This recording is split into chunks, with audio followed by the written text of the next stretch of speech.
Well, she's done for. David Cameron has given her his backing. What could be better? What could possibly go wrong? Where did he do so? At a convocation of the Bullingdon Club? Was there a pig's head involved?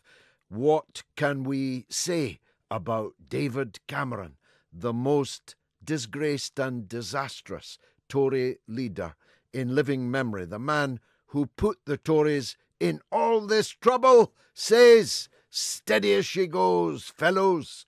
Let's all get behind Theresa May." Well, it all, of course, started long ago.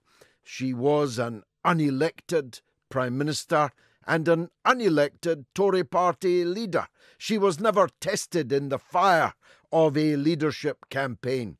If she had been, she might have been found wanting in time, but she was not. But she's been found wanting ever since. She completely lacks the vocabulary, the iconography. She lacks the facility to do the job that she is doing, which would be a difficult enough job at any time, but in the middle of Britain's biggest involvement or disengagement from Europe since Dunkirk, well, hey, you need to be a bit sharper as a tool in the box in order to pull that off. And if one thing has been demonstrated beyond any possible contradiction, is that Mrs. May isn't very sharp. Now, when she strode to the rostrum in one pair of shoes, ready to change into a second pair of shoes, she must have been hoping that the conference coverage would fasten on the sparkling jewels in the green flat shoes that she'd brought with her in her handbag. Actually, that's all gone by the by. The fact that she was wearing a bracelet which was painted by Trotsky's girlfriend, the fact that she was wearing a dress by a designer called Daniel Blake, well, she'd have gotten off lightly if those were the things that we were gossiping about.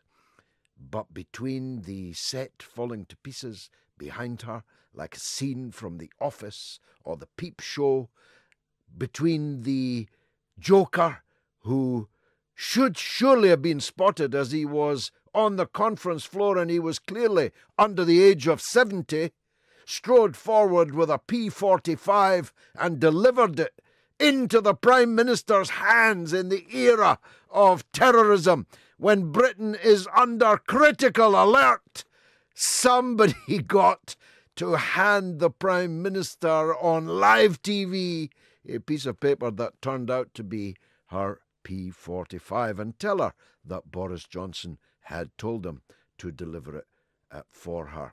The fact that she was then rendered literally speechless, to the point where every single report of her conference performance used the word excruciating. You know what excruciating means?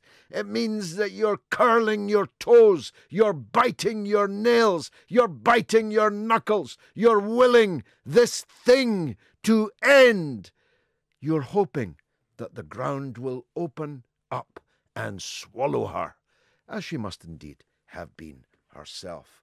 Well, none of that actually happened, but of course, as soon as she had finished speaking, I was listening on the radio. It's only later I saw the pictures, see the letters, magnetic letters, tumbling off a wall to which they were stuck. How's that for 2017?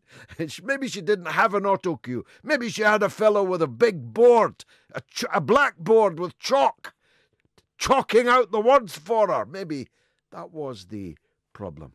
But no sooner had the whole thing finished when the coup began. Now, of course, the supporters of Theresa May are poo-pooing this coup. They're saying that the stalking horse, Grant Shapps, lacks credibility.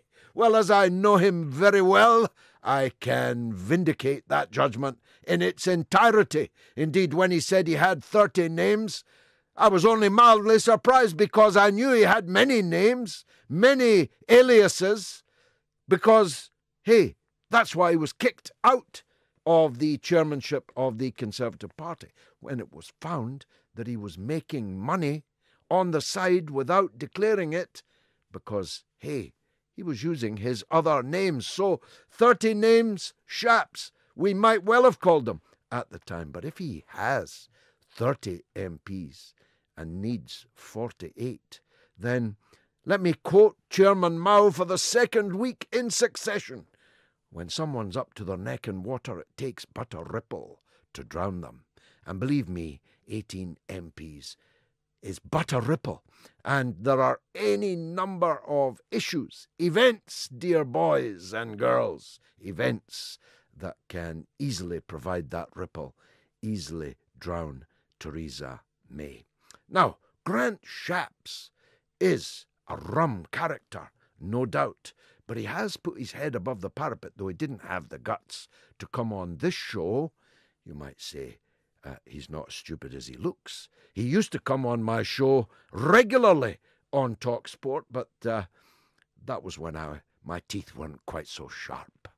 But he's declined this interview, but he's given plenty of others, and he shows no signs of backing down. And he says he has 5 former cabinet ministers who are amongst the men in suits that want to go and pay a visit on Theresa May and tell her her time is up.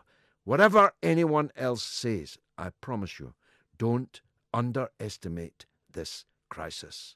I saw up close and personal the defenestration of Margaret Thatcher.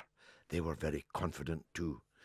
He's only a stalking horse, they said of, I think it was Mayor, was it? Geoffrey Mayor? Somebody get me stalking horse Mayor, M-A-R-E. I may be misremembering that. But whoever he was a dolt. But he was a stalking horse. He was a cloud no bigger than a man's hand, who turned out to be a harbinger of great storms to come. And so, I believe, will Grant Shapps.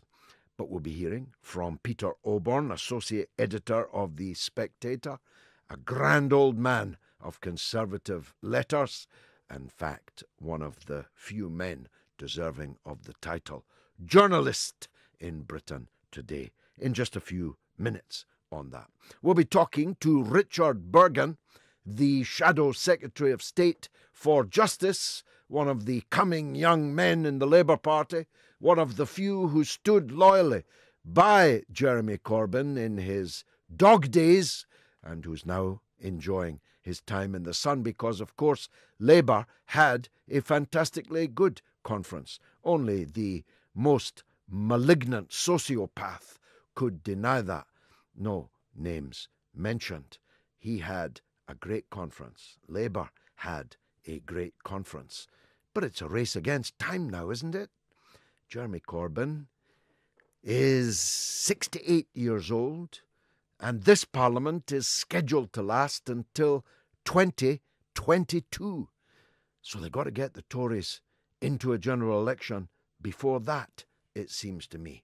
And that'll take some clever manoeuvring. And of course, who can predict the events still to come? Now, Donald Trump, just before I came on the air, told people that it was the calm before the storm. That was his quote, calm before the storm. And when people asked, what storm? He said, wait and see. Well, I'll be asking John Le Boutillier later in the show just what this storm could possibly be. It was a pretty inapt metaphor in any case, as he'd just been touring the very places that had been devastated in the storm. Never mind, he was tossing them, and I mean tossing. Yes, I mean tossing, not in the Dundee sense, but tossing kitchen rolls into the crowd, like basketballs, like children at a party, hoping perhaps that they'd scramble and fight amongst themselves for his beneficence. He's mad. I'm absolutely, utterly convinced of that. This man is in the grip of mental illness. If there is a Broadmoor in the United States, he ought to be in it, in Ward 5. Mind you, most of the people outside of Broadmoor, USville, seem to be fairly mad too. What else can you say about a man who carries in golf bags something like 30 semi-automatic weapons converted to automaticity upstairs to the Mandalay Hotel, and then smashes the windows out and murders and maims 500 people for no apparent reason? Donald Trump says it's not the time to talk about gun control in America when we've just had a mass shooting. Just as it's not the time to talk about global warming when we've just had hurricanes and tornadoes and weather events that have devastated whole countries and killed large numbers of people and destroyed entire towns and small cities. It's not the time, Gov, he says, to discuss that. Well, I am going to discuss it. I don't care what their constitution says. Bearing arms as part of a well-regulated militia may well be one thing. But Mr. Paddock and his arsenal, which would have fitted out several militia, as well as explosives in his car in the car park of the Mandalay Hotel, and more explosives in his house. In fact, in his houses. Because this must surely be the first recorded incident of a mass murder shootout conducted by a multi-millionaire. Perhaps not. Perhaps all these shootouts that we've seen the United States itself be involved with have indeed been shootouts carried out by multi-millionaires. I make that point because I'm sick of hearing that this is the worst mass shooting in United States history. Well, that's true, as long as you are only counting white victims, as long as you don't count blacks, as long as you don't count the original inhabitants of what we must now call the United States of America.